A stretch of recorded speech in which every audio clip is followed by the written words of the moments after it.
Assalamualaikum warahmatullahi wabarakatuh. Selamat pagi anak-anak. Hari ini kita akan belajar mengenal tokoh dunia yang memperjuangkan keadilan, persatuan, dan kesatuan bangsa. Salah satunya adalah Mahatma Gandhi.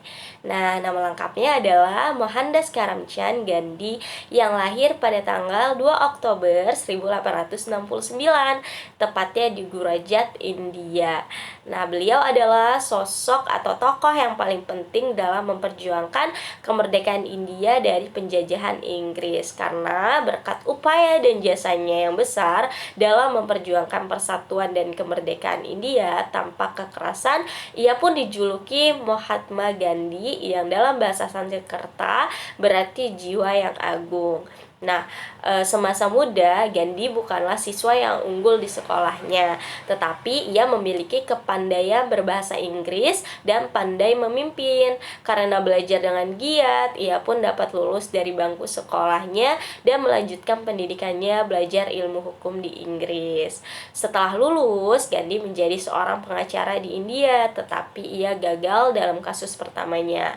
Karena kegagalannya, Gandhi kemudian ditempatkan di Afrika Selatan, di mana ia mengalami diskriminasi ras yang disebut apartheid.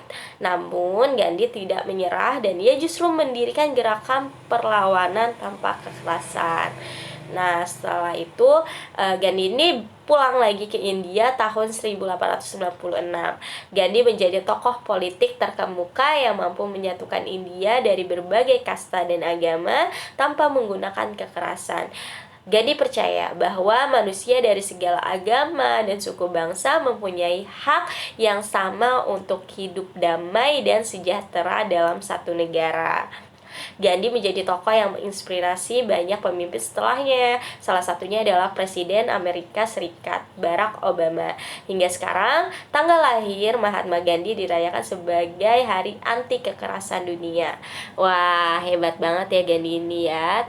Nah, sekarang Ibu akan lanjut ke sosok tokoh dunia lainnya. Nah, ini dia. Ini adalah yang pertama ada Tenzin Gyatso. Nah, singkat saja ya. Jadi, Tenzin Gyatso ini lahir di Amdo, Tibet, 6 Juli 1935. Nah, beliau adalah Dalai Lama saat ini yang ke-14, anak kelima dari 9 bersaudara. Keluarga petani ini dinyatakan sebagai tulku atau reinkarnasi Dalai Lama ke-13 pada usia 3 tahun. Nah, pada tanggal 17 November 1950, ia naik tahta sebagai kepala negara Tibet di saat pendudukan daerah itu oleh pasukan Republik Rakyat Tiongkok. Setelah kekalahan gerakan perlawanan Tibet pada tahun 1959, Tenzin Gyatso mengungsi ke India dan mendirikan pemerintahan Tibet di pengasingan. Ia juga pernah bertemu dengan Paus Yohanes Paulus sebanyak 9 kali di Vatikan. Ia juga pernah bertemu dengan Bunda Teresa di India. Nah, lanjut, sekarang kita akan mengenal sosok dari Bunda Teresa. Nah, jadi Bunda Teresa ini dikenal sebagai Santa Teresa dari Kalkuta oleh Gereja Katolik setelah dikanonisasi. Nah, beliau sayangnya sudah meninggal waktu itu di Kalkuta, India, 5 September 1997, tepatnya pada umur ke-87 tahun. Nah, beliau ini adalah seorang biarawati Katolik ke Roma keturunan Albania dan kewarganegaraan India yang mendirikan misionaris cinta kasih, tepatnya di Kalkuta, India pada tahun 1950. Selama lebih dari 47 tahun, ia melayani orang miskin, sakit, yatim piatu, dan sekarat. Sementara membimbing ekspansi misionaris cinta kasih yang pertama di seluruh India dan selanjutnya di negara lain. Setelah kematiannya, ia mendapatkan gelar Beata atau Blessed dalam bahasa Inggris oleh Paus Yohanes Paulus II yang diberi gelar Beata. Nah, lanjut, Nelson Mandela. Nah, Nelson Mandela itu anak-anak salah satu mantan presiden dari negara Afrika Selatan. Beliau adalah seorang revolusioner, anti-apartheid dan politisi Afrika Selatan yang menjabat sebagai presiden Afrika Selatan sejak 1994 sampai 1999. Beliau lahir pada tanggal 18 Juli 1918 di Afrika Selatan dan meninggal 5 Desember 2013. Nah, salah satu penghargaannya yaitu penghargaan Nobel untuk perdamaian, dan masih banyak lagi penghargaan-penghargaan lainnya. Lanjut ya. Nah, sekarang kita lanjut nih. Kita ke tokoh dunia yang berasal dari negara Indonesia, atau yang lebih dikenal adalah Bapak Abdurrahman Wahid. Atau kalau misalnya kalian tahu ya, Bapak ini suka disebut sebagai Gus Dur. Gus Dur itu sebagai nama sapaan atau nama akrab ya. Jadi beliau lahir pada tanggal 7 September 1940 di Jombang, Jawa Timur. Sayangnya beliau telah meninggal di Jakarta pada tanggal 30 Desember 2009. Waktu itu umurnya menginjak 69 tahun. Nah, beliau adalah tokoh muslim Indonesia dan pemimpin politik yang menjadi presiden Indonesia keempat dari tahun 1999 hingga 2001. Ia menggantikan Presiden B.J. Habibie setelah dipilih oleh Majelis Permusyawaratan Rakyat hasil pemilu pada tahun 1999. Penyelenggaraan pemerintahannya dibantu oleh Kabinet Persatuan Nasional. Masa kepresidenan Bapak Abdurrahman Wahid ini dimulai pada tanggal 20 Oktober 1999 dan berakhir pada sidang istimewa MPR pada tahun 2001. Tepatnya pada tanggal 23 Juli 2001, kepemimpinannya digantikan oleh Megawati Soekarno Putri setelah mandatnya dicabut oleh MPR. Abdurrahman Wahid adalah mantan ketua Tahfidziyah atau Badan Eksekutif Nahdlatul Ulama dan pendiri Partai Kebangkitan Bangsa atau PKB.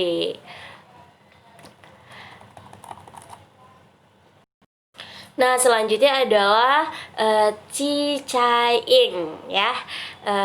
Beliau adalah salah seorang pemimpin agama Konghucu terkemuka di Indonesia dengan jabatan terakhir sebagai Ketua Dewan Rohaniwan Matakin. Setelah menyelesaikan pendidikan sekolah dasar di sekolah Tionghoa dan SMP di SMP Kristen Blora, pada tahun 1954 ia pindah ke Solo mengikuti pendidikan SGA Kristen. Beliau lahir pada tanggal 26 Maret 1935 dan meninggal dunia pada tanggal pada tanggal 10 Mei 2016. Nah, itu dia anak-anak, perlunya kita mengenal sosok tokoh dunia yang begitu berjasa bagi bangsanya. Nah, persatuan dan kesatuan bangsa Indonesia juga merupakan senjata paling ampuh bagi bangsa Indonesia untuk merebut, mempertahankan, dan juga mengisi kemerdekaan.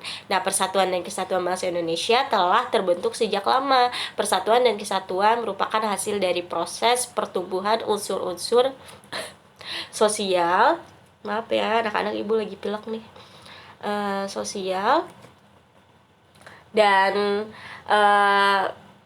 budaya bangsa Indonesia yang sangat beragam. Nah, persatuan dan kesatuan bangsa inilah yang mewujudkan sifat kekeluargaan, jiwa gotong royong, musyawarah mufakat, dan sebagainya.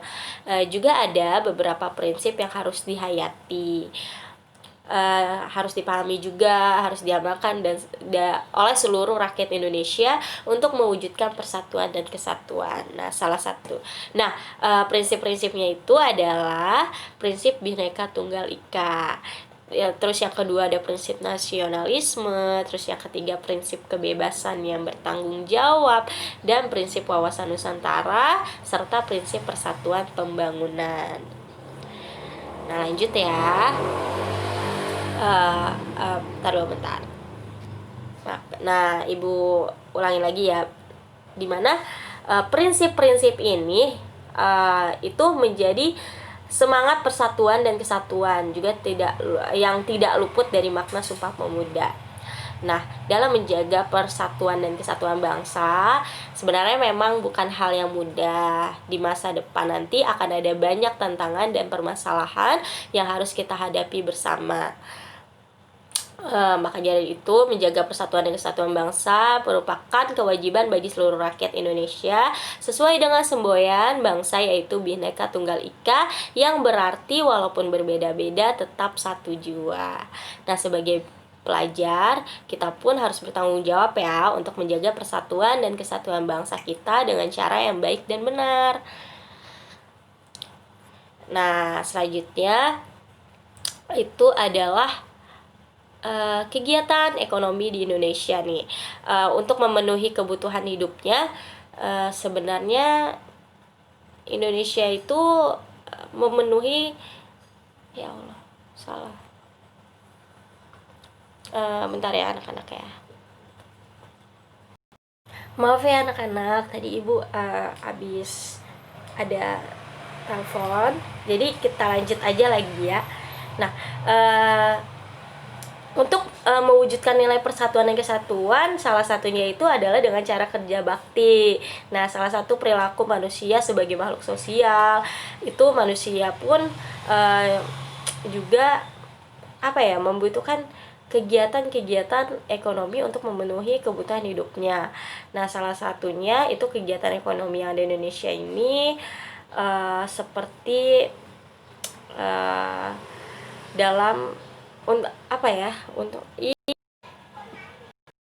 Nah, anak-anak, sebagai negara kesatuan dan persatuan, tentunya ekonomi pun juga menjadi salah satu faktor utama gitu.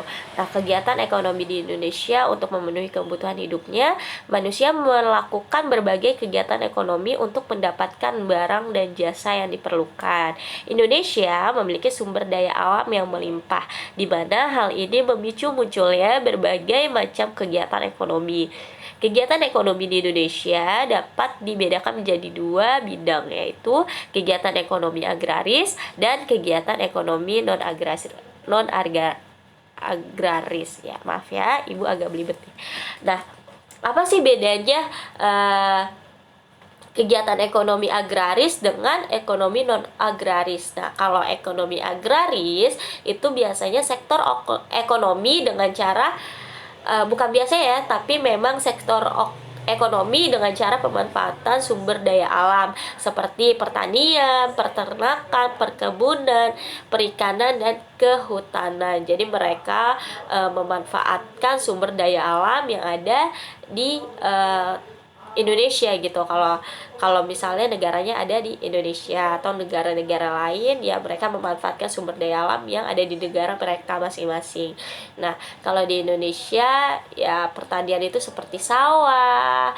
Ya, kalau peternakan berarti biasanya ternak kambing, sapi, perkebunan seperti sayur-sayuran, perikanan seperti ikan dan sebagainya. Sedangkan kalau kegiatan ekonomi non agraris itu seperti perdagangan, perindustrian, pertambangan, jasa, dan pariwisata yang tidak memanfaatkan sumber daya alam.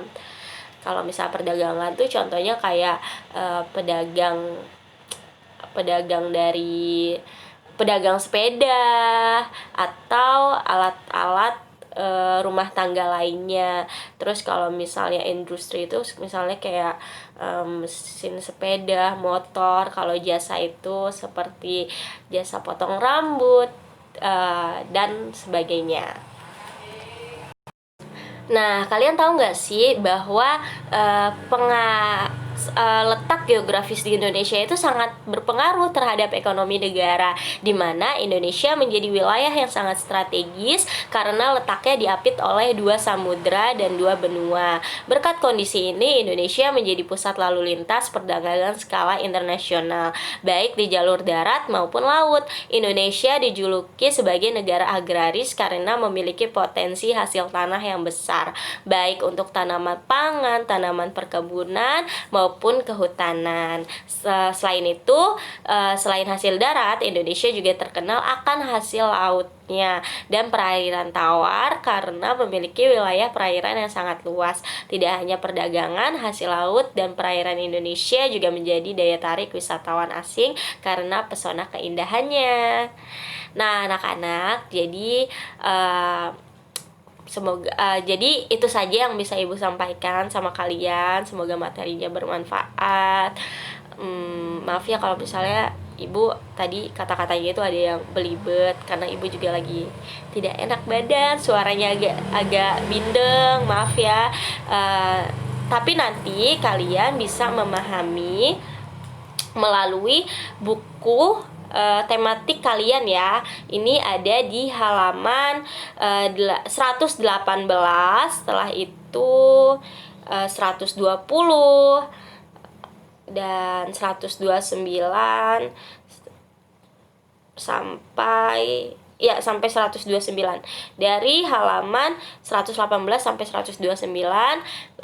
Kalau misalnya kalian kurang paham, silakan dibaca lagi. Untuk tugasnya nanti akan Ibu kirimkan lewat WhatsApp. Ya, Ibu akhiri saja pembelajaran hari ini. Wabillahi taufiq wal hidayah. Wassalamualaikum warahmatullahi wabarakatuh.